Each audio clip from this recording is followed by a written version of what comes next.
hot potato. The history of the potato goes back 10,000 years. And where do you think it is? Peru and Bolivia. That's right, South America. And then we fast forward after 10,000 years to the 1800s thereabouts, to the famine in Ireland. And then we fast forward to 1950 when Hasbro made it a really cool thing. It was no longer a dud spud, it was Mr. Potato Head, but you had to supply your own potatoes. Remember that? That was the original one. And now we're going to load it up and make a loaded potato soup. Okay, now that I've got your appetite whet, let's take a look at our ingredients. We start out with 4 large russet potatoes, and we've got them diced to about a 1/2 inch. And from there, we go to 6 to 8 slices of bacon. We cheated because Jacqueline really likes bacon, so I used 10 slices of bacon, all right? Forgive me. 1/2 cup of diced onions and some minced garlic. I'm cheating again today. I don't want to sit here and mince a garlic, so I'm just going to use the jar kind. You can use the fresh kind if you like. Remember, every recipe is just a suggestion, and how you alter it is entirely up to you. We're going to use 4 tablespoons of butter, some all-purpose flour, chicken broth, 4 cups there, a cup of half and half, a cup of whole milk, 2 teaspoons of onion powder, a teaspoon of garlic powder, and a partridge in a pear tree. And a teaspoon of paprika. And then, of course, we're going to have 1 to 2 cups of shredded cheddar cheese, depending on how we feel, and a 1/3 cup of sour cream. From there, you can garnish it as you see fit with chives or with green onions or whatever. Don't forget to put another dollop of sour cream on there, and that will be wonderful. So let's get ready and start cooking. We're going to start out like we did with the other soup with the bacon. You gotta love bacon. In you go. Let's fry this up to where it's nice and crispy. So this is going to take a few minutes, of course. We'll come back when this is nice and crispy. Several minutes later.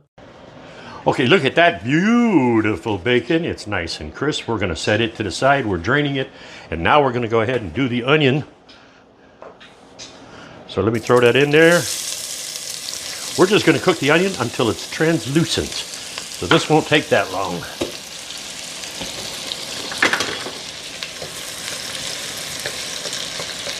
We've left the oil in there, or the bacon renderings, whatever you want to call it. It's up to you.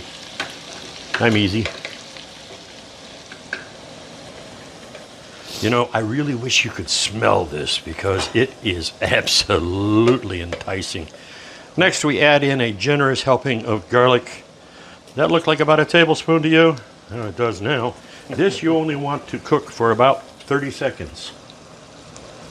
While this is cooking for 30 seconds, go ahead and grab your butter. I'm just using one of the half sticks, which is automatically 4 tablespoons of butter. Makes it easy. I don't have to worry about measuring it out. We're going to let this melt. Let me break this up a little bit here so it'll melt a little faster. You know, when I go out to restaurants, it's always a favorite of mine to order a loaded baked potato. And this is just as good, I might say. All right, let's throw in the flour.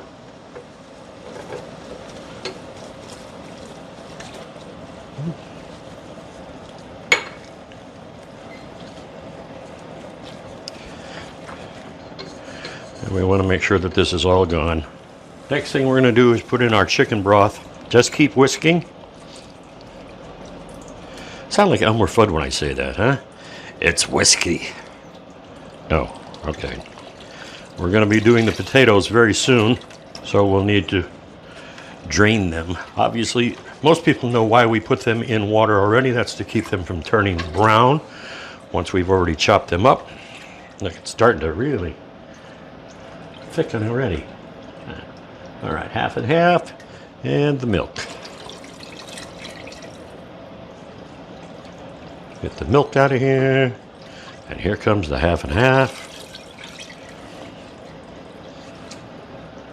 And we're going to bring it to a simmer. For the milk, I'm going to keep it at about a medium high. I don't want to scorch the milk, so I'm not going to bring it up to a high temperature. That'll just leave a film on top of it, and that won't be a pretty sight whatsoever. Don't tell Jacqueline that I splashed some of the milk on the other side of the stove. She'll see that soon enough and yell at me.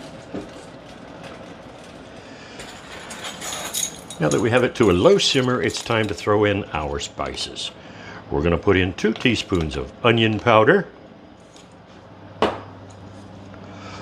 1 teaspoon of garlic powder, and 1 teaspoon for color of paprika. This is optional, you don't have to put it in there, but I like it because it makes it look good. You can see how it's already thickened up really nice. And the next thing we're going to add is the potatoes. We got to be careful so we don't splash all over the place. So let me go ahead and start those.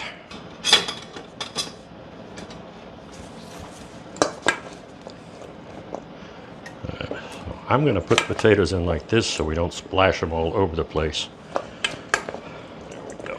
And we're going to let this go.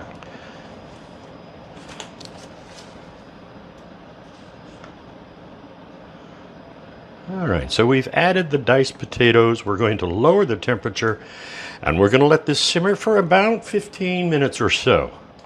And then we'll come back and check. We'll know it's ready when the potatoes are fork tender. During this process, you want to make sure that you stir it often. We have tested the potatoes and you can put a fork in them because they're done. Yeah, I know. We've heard that one before. All right, we're going to put in some of the cheddar cheese and approximately 1/3 cup of sour cream. Looks good to me. And we're going to take about 3/4 of the bacon. We're going to reserve 1/4 of it so we can use it for garnishing. Okay?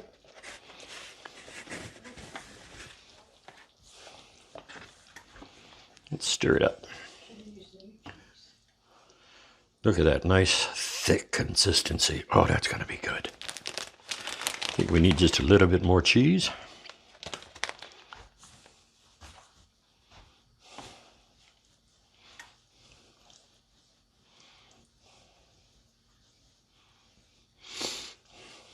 Now, as I'm smelling this, it already has the smell of a delicious baked potato.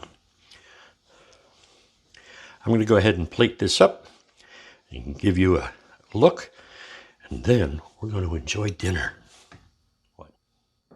Now we get to enjoy our dinner. It didn't take that long to make, and I hope you make this because you're going to enjoy it. I really want to know if you did make it. Please leave a comment for us to read. And as always, we would love it if you would subscribe. It helps the channel. Thanks for watching.